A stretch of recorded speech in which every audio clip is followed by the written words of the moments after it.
Bakit nga ba mahalaga or importante na malaman natin kung ano ang ibig sabihin ng pre-existing conditions? Importante po ito dahil ito po ang nagiging basis ng approval kung tayo po ay magpapa-check up, magpapa-laboratory, or kung sakaling makakonfine po tayo. By definition po, ang ibig sabihin po ng pre-existing conditions are illnesses that are asymptomatic in nature or nagmamanifest po ito over time. Ibig sabihin po, ito yung mga sakit na maaaring natutulog lamang po sa loob ng ating katawan at lumalabas po pagtagal po ng panahon. Ibig sabihin, ang pre-existing conditions po ay hindi lamang limited sa mga sakit na alam po natin or sa mga sakit na na-diagnose na po tayo. Ang common sample nga po na lagi kong sinasabi sa aking mga kliyente is habang nag-uusap po tayo or habang nanonood po kayo ng video na to, hindi lang po natin alam na unti-unti na po palang tumataas yung sugar level natin or diabetic na po pala tayo, hindi lang po natin alam. And when it comes to coverage po ng pre-existing conditions for individual or family plan, may mga plans po na walang coverage for pre-existing conditions. However, meron din po mga plans na nagko-cover pero limited po yung coverage for pre-existing conditions. And para po mas maunawa natin, magbibigay po tayo ng mga sample scenarios for coverage po pagdating sa pre-existing conditions. For our first example po, nandito po si Bogart. Siya po ay 35 years old, male. Siya po ay na-diagnose with hypertension at age 30. Bumili po siya ng health card with Medicard under standard plan at age 35. Technically po, sa membership year 1 po niya, wala pong coverage for the hypertension. And for the second year po ng membership niya, magkakaroon po ito ng limited coverage, 5,000 pesos po for the hypertension onwards. For example number 2, si Bogart naman po ay bumili ng Medicard VIP plan 300,000 pesos po. Siya po ay na-diagnose at age 30 with hypertension at bumili po siya ng Medicard VIP plan at age 35. Now, even on the first year, meron na po siya agad coverage for hypertension ng 15,000 pesos. And on second year onwards, meron po siyang coverage na 15,000 pesos for hypertension po.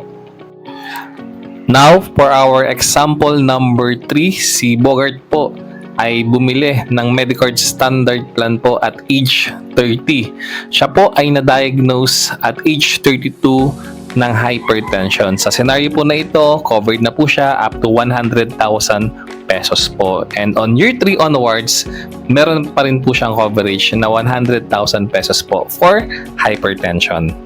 And now, for our example number 4, si Bogart po ay bumili ng Medicard VIP plan 300,000 pesos po at age 30. And again, na-diagnose po siya ng hypertension at age 32. Since tapos na po yung 1-year contestability period for pre-existing conditions, covered na po this time si Bogart up to 300,000 pesos. At pagdating po ng year 3, covered pa rin po siya ng 300,000 pesos for inpatient, outpatient, or hospitalizations due to hypertension po. Now, for our example number 5, si Bogart po at age 30 ay bumili ng Medicard standard plan. However, on the first year po ng kanyang membership, siya po ay na-diagnose with hypertension. Sa scenario po na ito, wala pong coverage for hypertension sa loob po ng first year. However, since nasa standard plan po si Bogart, on the second year, magkakaroon na po siya ng 5,000 coverage for hypertension-related illnesses po.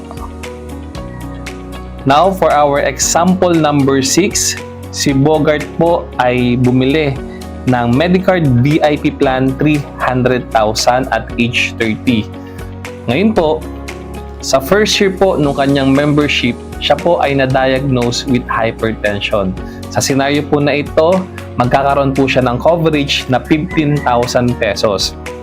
At dahil po na-diagnose siya with hypertension during the contestability period, on the second year onwards, ang magiging coverage po ni Bogart for hypertension is 15,000 pesos po.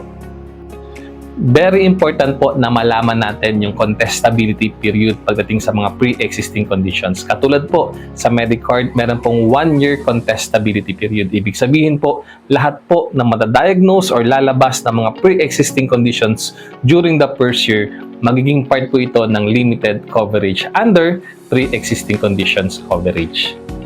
Marami po tayong natatanggap na concerns na nagsasabi ay hindi pala covered ang pre-existing conditions. At gaya po ng lagi kong sinasabi sa kanila, pagdating po talaga sa mga health card companies na nag-offer ng individual or family plan, talaga pong limited yung coverage pagdating sa mga pre-existing conditions. However, let us also remember po na sa loob po ng isang taon, hindi lang naman po yung pre-existing conditions natin yung possible na maging reasons for our hospitalizations po.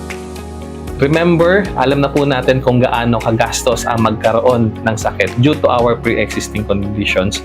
What more po no kung ma-confine tayo or ma-hospitalize due to another illness. Iba pa din po ang merong sariling health card.